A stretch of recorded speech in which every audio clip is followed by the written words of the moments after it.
Welcome to Revolutionize Your Retirement Radio, bringing you insights and strategies to help you create a magnificent and fulfilling second half of life. Here's your host, certified professional retirement coach and best-selling author, Dr. Dorian Mintzer. I'm Dorian Mintzer, owner of RevolutionizeRetirement.com, and I want to welcome everybody to my fourth Tuesday Revolutionize Your Retirement interview series. I'm delighted to have Bruce Frankel with us today.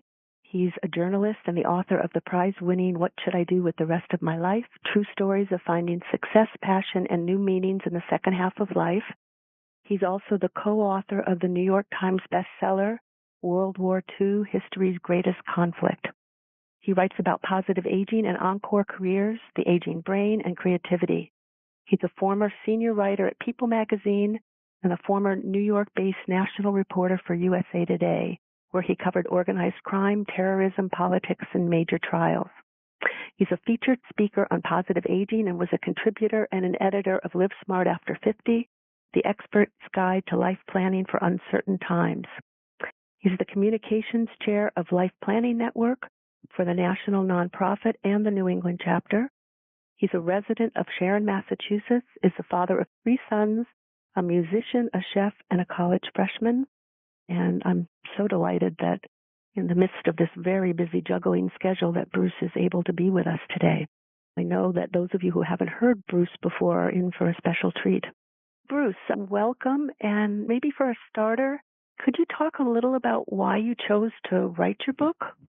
Sure. Hi, Dory. How are you? Hi, everyone listening. Thank you for the introduction. The genesis of the book was, as you said, I had been a reporter for most of my career and worked for People magazine for 4 years up until 2001. And I had left. I decided so I'm going to cut things rather tight here so we can make room. But I had cancer earlier in my 40s, and as a result of that, had really begun to question what I had chosen to do with my life. I loved reporting. I loved waking up idiot and going to sleep at night an expert. But I had started out wanting to be a poet. And so when I was 51 and having spent a few years really trying to figure out what I wanted to do and deal with some of the revelations that came to me when I had cancer, I made the decision to leave journalism and to go back to school and get an MFA in poetry at Sarah Lawrence College. And I did that and started to teach at State University of New York in Purchase, taught writing. And shortly after that, my own life fell apart and my long marriage fell apart. And I was then in my mid-50s. And one day, as all these difficulties were falling upon me, I had lunch with a very good friend of mine who was a ghostwriter. And he had also worked for Time Inc. And he was turning 60. And he had a very big book contract to ghost a book for someone well-known, and it had exploded in the press. And so we had a long lunch on the eve of his 60th birthday in which we commiserated about the state of our careers and what had taken place in our lives. And he was so morose that I basically walked home that day after we must have had, I often say it was a 4-glass of water lunch. We just sat there over water most of the time. And I tried to concoct something that we could do together to rescue us together. And I came up with an idea, which was fairly shallow at the beginning, which was to write a book about people who succeeded significantly after the age of 60. And I thought by doing that, and my ideas of success were then probably pretty shallow too, I thought we would achieve great success.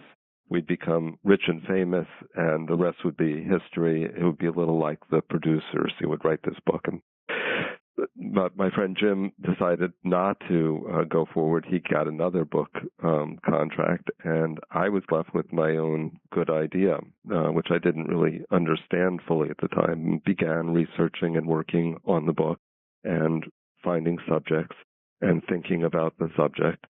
And it led to this marvelous exploration of later life development and positive aging and neuroscience. And I should say that about the same time that all this was happening, my mother had then gone through her first open heart surgery, and I had brought her home, and she was tied to a wound pump for a while, and she was then in her early 80s, having worked her whole life up until shortly before she had heart surgery.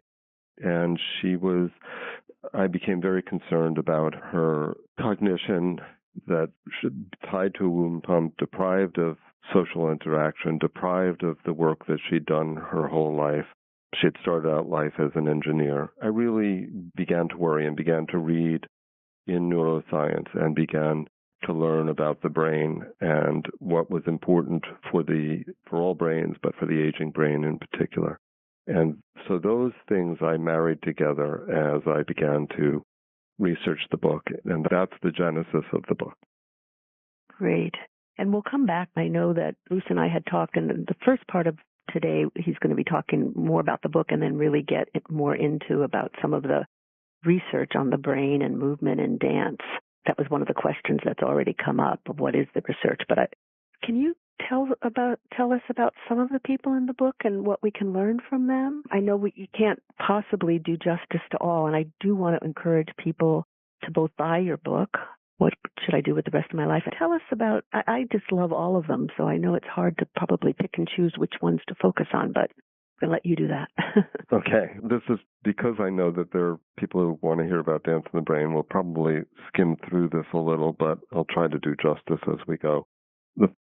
One of the people who is a favorite in the book and who I dearly loved was Harry Bernstein. Harry died last year at 101.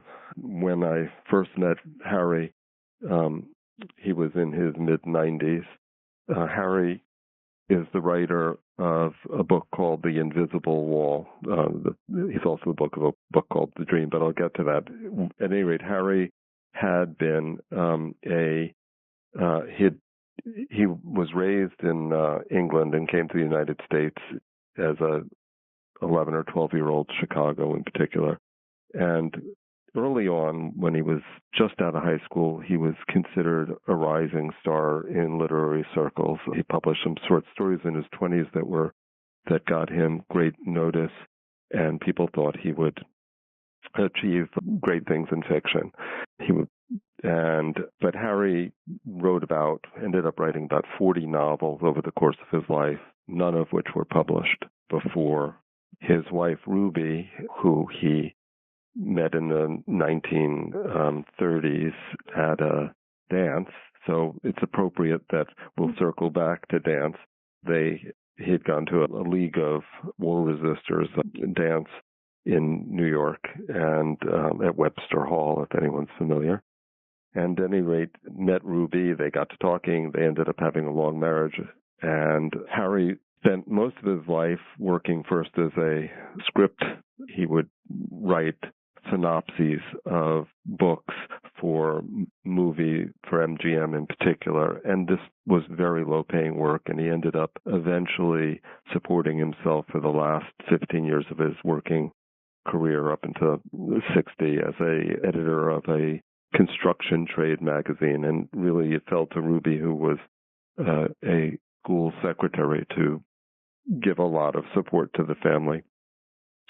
At any rate, after Ruby died at the age of 89, I believe she was 90, when Harry was about 93, Harry fell into a mortal depression, and he had never lived alone. He had gone straight from his mother's house to his marriage with Ruby, who he adored. And Ruby taught yoga up until her late 80s, in fact, and used to get Harry to do it as well. So another relationship to dance.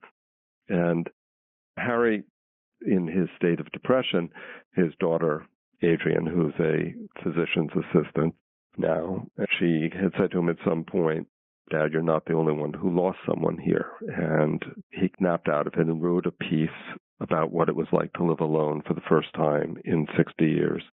And that piece was published in Newsweek. He had sent it in over the transom.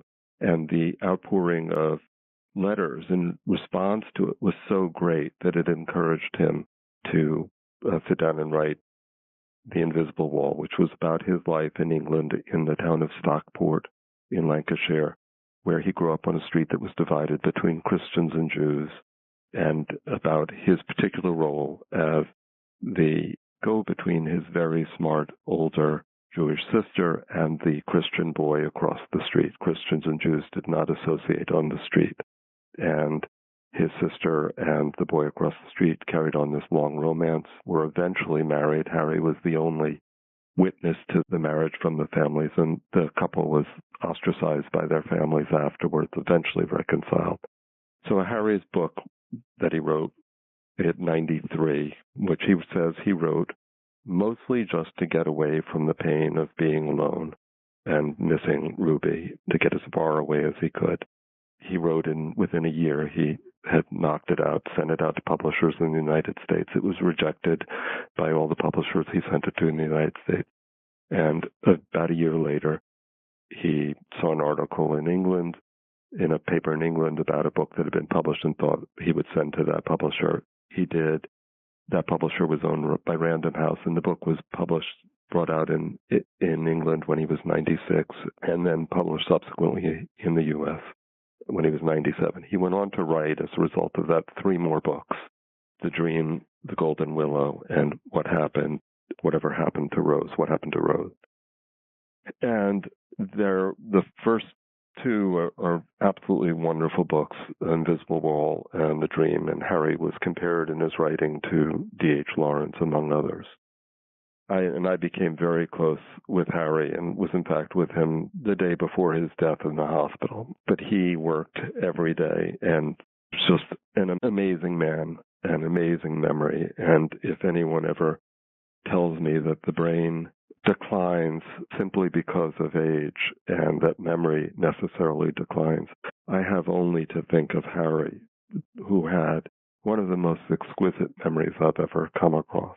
Needless to say, Harry was just an amazing character to come to know. His recollection of history and events and politics and his daily embrace of life, and in continuing to research what he would be writing about. And he often said, and I'll cut this short, Harry he never sat down at the typewriter to write until he had completely imagined what he would write, and he would basically compose in his head at night, laying in bed, and then he would get up the next morning and go to his typewriter and type out a chapter, and it would come out almost print ready.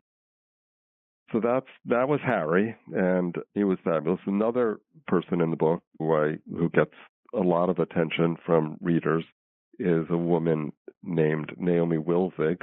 And Naomi grew up in New Jersey and in a Orthodox Jewish home where there were no graven images. And when she was a young teenager, when she was just started college, so she was about 18, she happened to be babysitting for her sister, and a local fruit and vegetable salesman, itinerant fruit and vegetable salesman, saw her when she came out to get some fruit and vegetables and asked her if she wanted to go on a blind date. I'm cutting things really short here. And she ended up being introduced as a result of that, going on a blind date with a guy named Ziggy Wilzig, who was a Holocaust survivor. And Ziggy had recently come to the United States and was a peddler and made little pocketbooks from leftover cloth, little change purses from leftover cloth to match dresses and so forth at that point. Her parents were mortified that she would have any interest in, even though they were Orthodox Jews, that she would have interest in a Holocaust survivor, because they figured he would be damaged goods, as it were.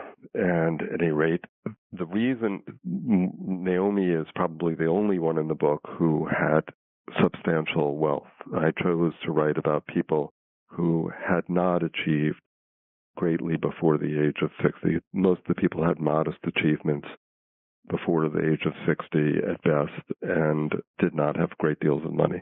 I chose Naomi to write about because she overcame such other social issues, including Ziggy, who he became incredibly successful, was one of the founders of the Holocaust Museum, eventually worked his way up from furniture to cemeteries to gas fields and oil fields and owning the Trust Bank of New Jersey and becoming a multi-billionaire. But he had very stringent requirements for Naomi, particularly that she look beautiful and be felt, and she frequently went off to spend her weekends at spas to lose. She's naturally Zoftic, as she would tell you herself, and she would do whatever she can. Siggy 1 to 10, and she would do whatever she can until one day when she was in her 50s and came across, as she was sitting at a spa, and came across a magazine that had an advertisement for a nudist colony. And she called the ad and found out that this nudist colony was located in Haddonfield, New Jersey, at the end of a road. And she asked if she could come and what she had to do, and they told her you just have to pay a small amount. It was like $10, I can't quite remember, and bring a towel and a beach chair. And she steeled herself and one day went off and in search of the nudist colony. And she went and she arrived. She got to the place and was pointed up to the top of a hill where she walked with her towel tightly wrapped around her and her beach chair and looked down and saw a field full of naked people, men, women, and children of all sizes and descriptions. And as she would tell you, that nudist colonies are one of the most democratic places on the face of the earth. Everyone of every description is there, and there are no perfect ends in life. And Naomi, one of the humorous stories that she talks about is how she put her chair down, and as soon as she did, a gentleman came over and asked her if she wanted to go for a walk in the woods, and she said she preferred not to. She was allergic to bugs. From that inauspicious beginning came Naomi's interest. Her son, not long after, she had a son who was making his own fortune, and he asked her if she would find some erotic art, believing that since his mother had been to a nudist colony, she might know what erotic art was. But she didn't, so he had to explain. And then it took about a year for her to summon the nerve. She loved to antique, to ask one of the antique dealers if they had any erotic art. And the story that she tells of how she came to get that first piece of erotic art is pretty hilarious. But I will jump to the result of all this, which was that she began collecting erotic art, and people became fascinated. She learned more. She began to study it. She began to travel the world in search of it, wearing a sign in France around her neck, "Je cherche l'objet érotique." I'm looking for erotic arts because the first time she went there, she failed miserably in finding any, because she would just go into stores and ask, and no one wanted to offer. But when she wore the sign walking down the street in art centers, so forth, people literally came out of their stores and got her and brought her in.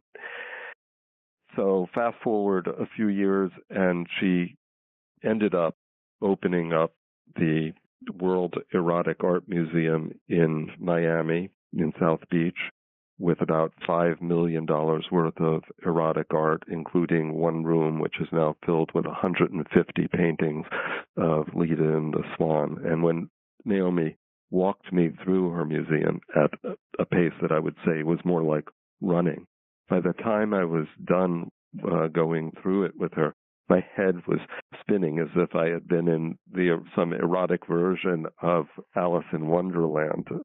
But the takeaway really from her incredible story, she became an expert on erotic art over the course of years. She reframed her life. She created an independent life late in life. She's now in her late 70s. She teaches human sexuality. She's often called on to teach courses in human sexuality. She totally reshaped her life and what she was doing. What she did before was play tennis a little, didn't have much sense of herself, as you could tell from someone who would spend their life trying to please their husband's aesthetics of women by going to spas. And that just, she became really an active force for a different view of human sexuality. Hers is an amazing story. And Alidra Solday is another woman who is quite, Alidra was a psychotherapist in New York who in her 50s suffered from cancer, breast cancer, and had a long love relationship enduring that, and so making it even more painful than it already was. She really did face the possibility of death at that point, and as she did, she went off to California to try to regroup and just take a vacation. And one day she brought a box of watercolors and a camera with her, and she was in the north of San Francisco in the headlands walking, and she had this kind of revelation that if she ever came back in another life, she would want to come back as a documentary filmmaker. And then she realized that she might never come back in another life, and that this was the life that she had. And she summoned the courage to go back to school in her late 50s, early 60s to begin to study documentary filmmaking at NYU. And she ultimately spent 5 years making a film about Granny D, Doris Haddock, who many of you may have read about, was a woman who she's, I believe, 90, if I'm remembering correctly, when she walked across the United States by foot, starting in Pasadena and ending in Washington, to advocate for election reform, financial reform in the election system. And Alidra spent about five years making a film about her, raising the money, using her own retirement funds, risking everything, not almost going crazy in the process, and made a film that no one thought she didn't have any great training, but which eventually won a Cine for, and was put on PBS, broadcast on over 45 PBS stations, and has received numerous awards as a result of that. And Alidra's story is absorbing in its own way for what it tells, too, about Granny D and her late life development. I should say that Alidra, I just heard from her recently, and she is about to change her life yet again. For the last 5 years since the film was finished, she had gone back to doing therapy in Portland, Washington, but she decided that she really can't take the weather anymore, as it's true for many people I've known who go there.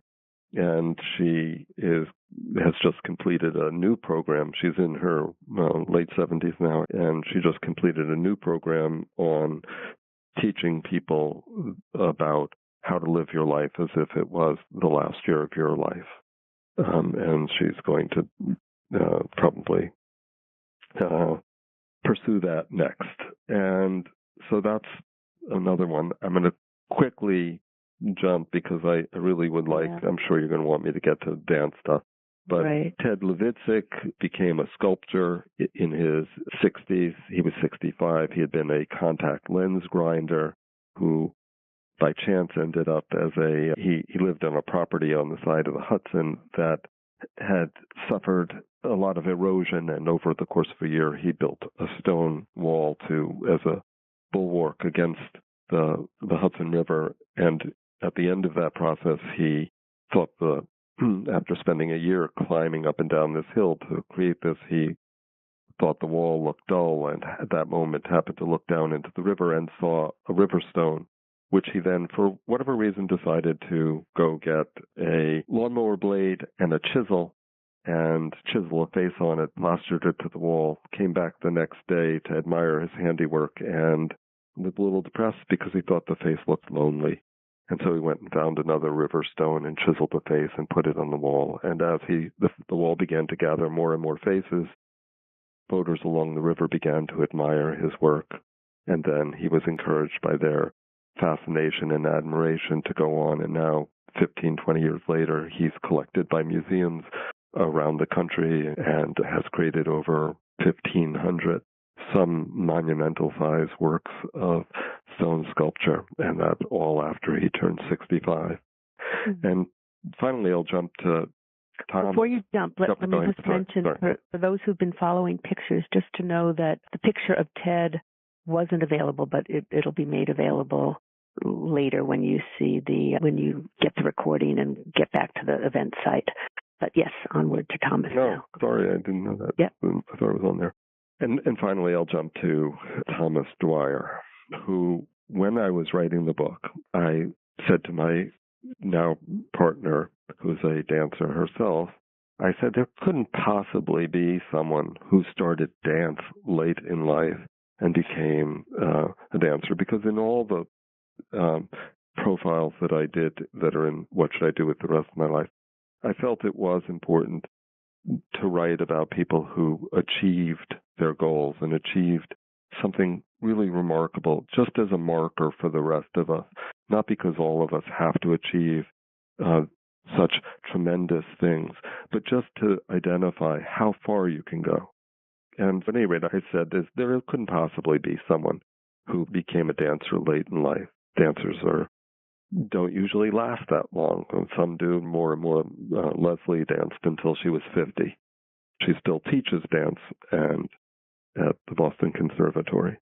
But at any rate, she said, I think there is one. And she sent me to Liz Lerman Dance Exchange in Tacoma Park, Maryland, outside of Washington, where I met Thomas Dwyer.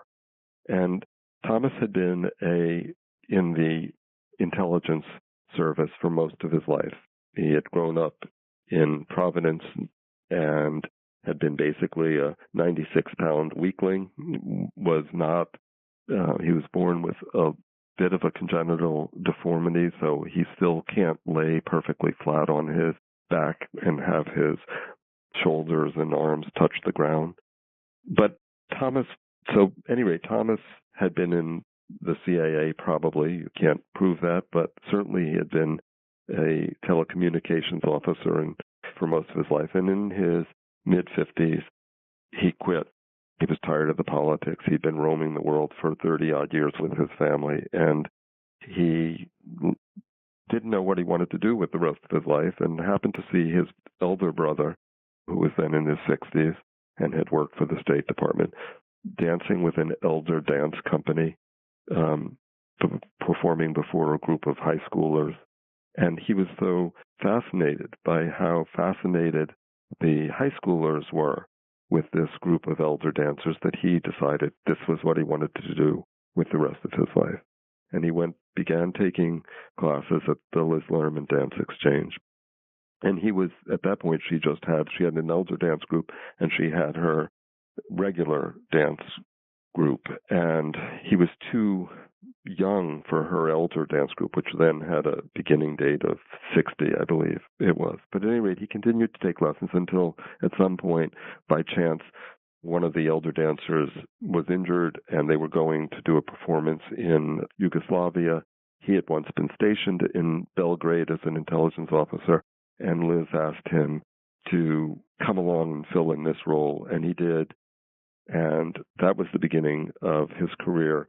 He's now 78 and still dancing, and I'll update him a little bit more. He's danced at the Kennedy Center last year or 2 years ago in a premiere performance, and is always the person who your eye goes to because he's just a fascinating dancer to watch.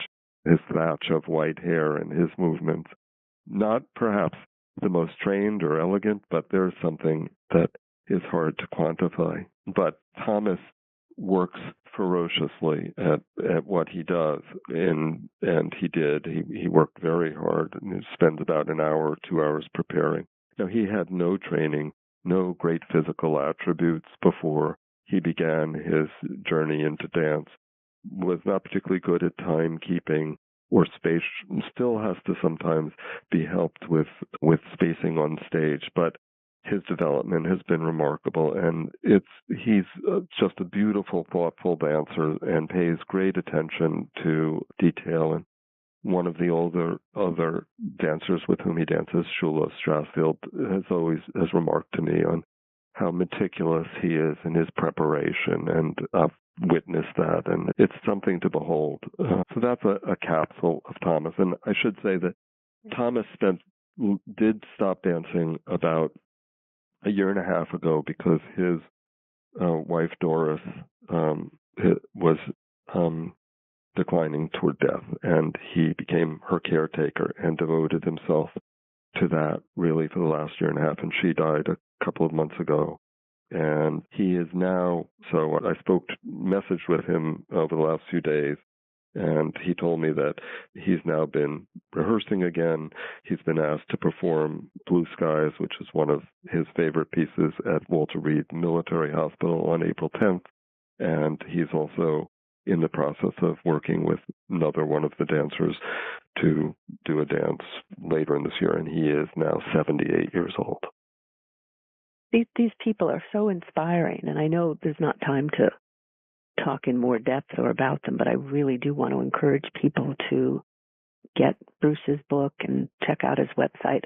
I actually use the book in the gerontology program that I teach in, and it inspires people so much because it's wonderful stories. But let's use Thomas. I think Thomas is a great example, maybe as a segue to the brain. And I have to say there are some wonderful questions here, but I want you to have some time to just really begin to talk about what you learned about the brain, really from Thomas's story and how dance affects our brain, and some of what you've learned from this Einstein aging study that you've told me about. So maybe if you could talk about that, and we'll move into the brain, and then we'll integrate some of the other questions as we go on. Great. When I was in each of the chapters where it was appropriate, I tried to find how the brain was affected and how what people did might change the aging brain. And when I was researching Thomas's story, I came across something called the Einstein Aging Study done at Einstein Medical College. And this came out about 8 years ago and was led by a researcher. The lead author was an author named Joe Verghese. Joe was actually in high school in India when the study began, because it was a 20-year study, and it looked at leisure activities and activities that people followed. And it was a throwaway line in the study when it was published, and it found pretty much what you would expect to find, that people who engaged in aerobic activities had better outcomes in their lives, resisted dementias and other illness better, and so forth. But one of the outliers, and the one sentence line in the study, was that people who danced 3 or more times a week, social dance 3 or more times a week, had a protective factor there was a decrease in the percentage of them that got dementia or Alzheimer's. And I think, if I remember, I don't have my notes in front of me, but I think it was around 73% decrease. About a 5-year average protection against the others in the study. And there were about 560 odd people in the study aged 75 or over. And so the publication of the Einstein Aging Study spurred a great deal of research that has happened over the last 8 to 10 years around the world into dance. Dance had really been orphaned in a sense. No one really had done much study. There was much more study of music in the brain, not as much about dance in the brain. And so there have been a wave of studies that have resulted from it. And I will try to touch on some of what has been learned. But so that was, and one of the other studies that really excited me were studies that were appearing at that time showing that physical exercise, and they're really the greatest takeaway of everything is, of course, the physical exercise. If you're going to do one thing for your brain, make it exercise. Throw away the crossword puzzle, throw away Sudoku, and go get on the treadmill or take a walk outside, even better, for 30 minutes a day, and you will do much more to help your brain. And walking has become, there's a large body of evidence that has accumulated over the last 5-10 years about the benefit of walking for the brain and the way in which it prevents brain shrinkage in just 30 minutes a day. Arthur Kramer at the University of Illinois has done the most cited work, certainly, on that subject. But at any rate, that was the beginning of my looking at the brain and dance. And what I have seen is that there is something in the makeup and the evolution of our brains and in its chemistry and its structure which is excited by music and compels us to move and dance. And there's a lot of evidence that we're programmed to embody emotion and speak the language of movement. And it's worth knowing, too, that in the evolution of the brain, the language center of the brain is next to the center of the brain that's activated by dance. And there is some belief that dance was actually the proto-language, as some of you may know, before there was verbal language. And there is a close linkage between dance and language in us. And also, I think you've mentioned just in the evolution of our species, just the being upright has had a big impact on the evolution of the brain. Can you maybe talk a little about that? Sure. Among the other things, as I began to research, I found the work of a paleoanthropologist, Dean Falk, at Florida State University, and there's also an evolutionary biologist, Daniel Lieberman, at Harvard's Peabody Museum, who have been exploring the evolutionary connection between bipedalism, walking on 2 feet, and the growth of the neocortex in the human brain, and particularly the critical importance of endurance running to man's evolution. So what Dean Falk, her theory from her examination of fossil evidence, explains that our early hominid ancestors, as they began to go farther afield in savanna-like regions of Africa, and they would walk great distances. On average, it's believed that 10,000 years ago, man walked about 8 miles a day. So there is this important connection to walking in our lives. And to combat the destructive effects of the solar heating that was occurring on the back of the head by being, through process of selection or evolution, this one line of hominid began to develop a complicated brain cooling system that Dean Falk says would lead to the tripling of the size of the hominid brain, spurring in turn the evolution of a variety of skills, visual skills, language ability, male and female differences, and the uniquely human ability to dance. So that's really a tight explanation, but there you have it. Yeah, no, it's fascinating. And are there different dances, different kinds of movement that seem to make a difference as we age? I'm asking because a number of the questions really have to do with the impact of just movement, the impact of Alzheimer's. What are some of the differences? And I know that you've done a lot of studying of Parkinson's group and all, and maybe you can speak a little about some of that research, because I think Sure. It's really exciting.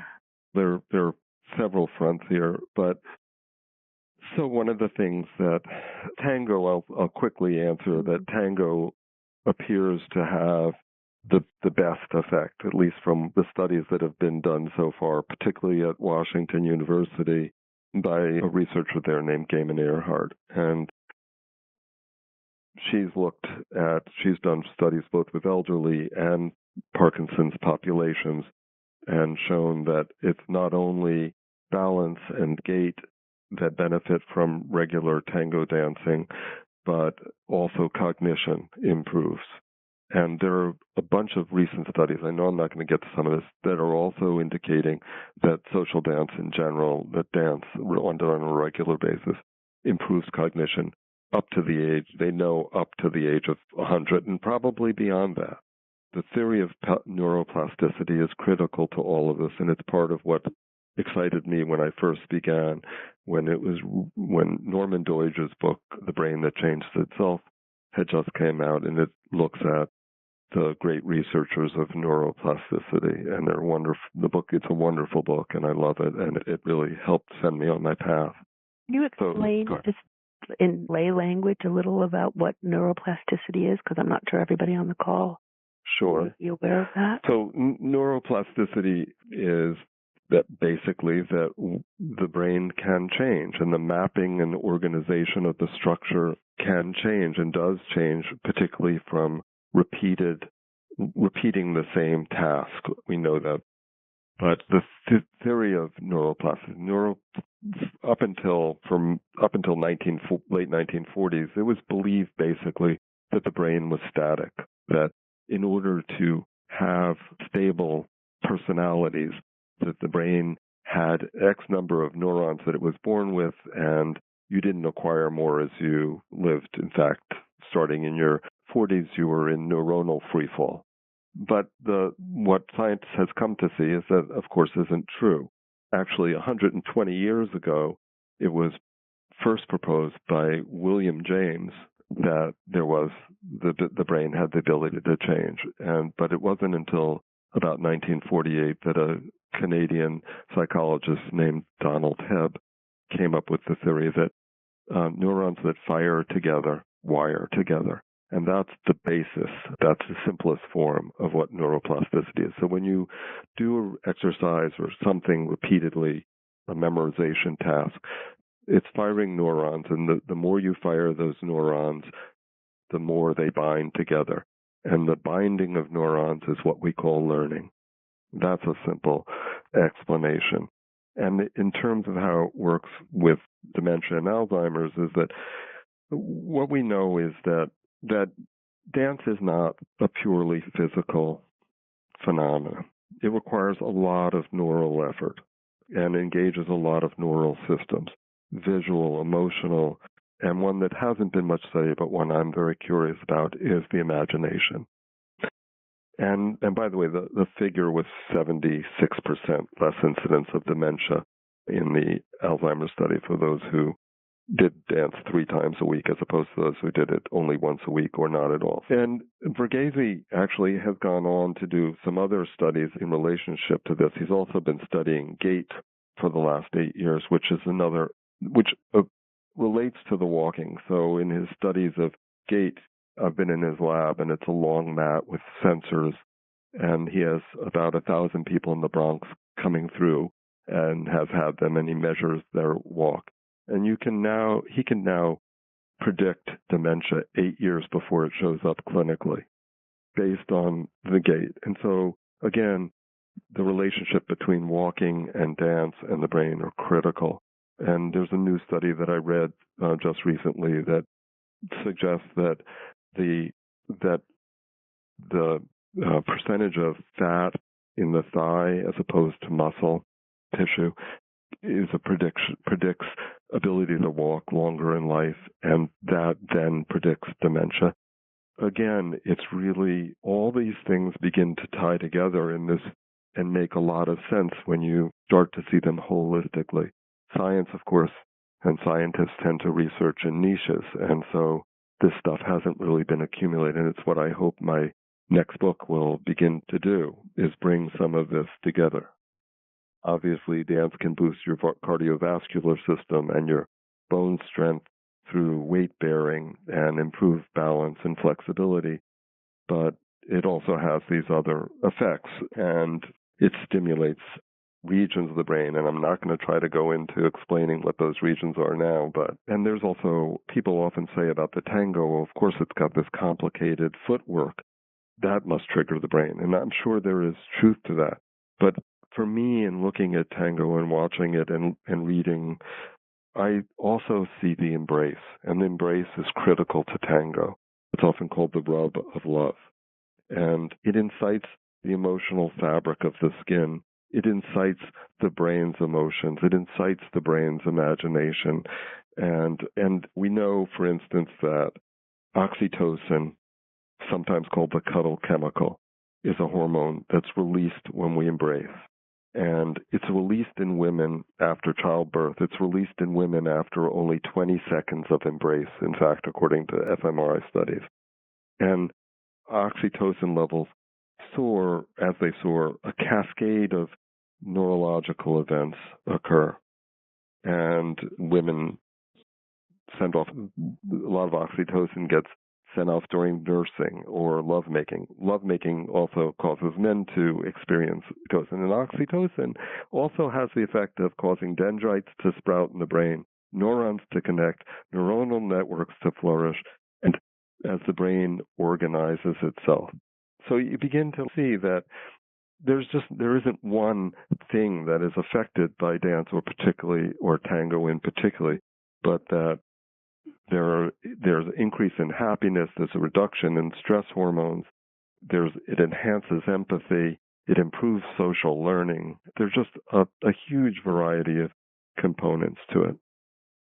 It's so important and amazing to just think about how it's both what I'm hearing is it's the role of exercise, but dance, and as you say, all these other parts. It reminds me of this lovely story of a friend and colleague of mine who's in her 70s, widowed, and she's gotten very interested and loves ballroom dancing and has found ballroom dancing cruises and talks about just how wonderful it is and how wonderful it is, even if you don't know who the person is, just to be dancing in somebody's arms at night. There's so many things to think about and be aware of. I absolutely agree. I go to Milongas sometimes just to observe. I haven't started my own study of tango. I did start ballroom dance lessons myself, but I go to Milongas and I observe and I watch people's faces, and you can see what's happening. You can see it on their faces, and it's an amazing thing to watch.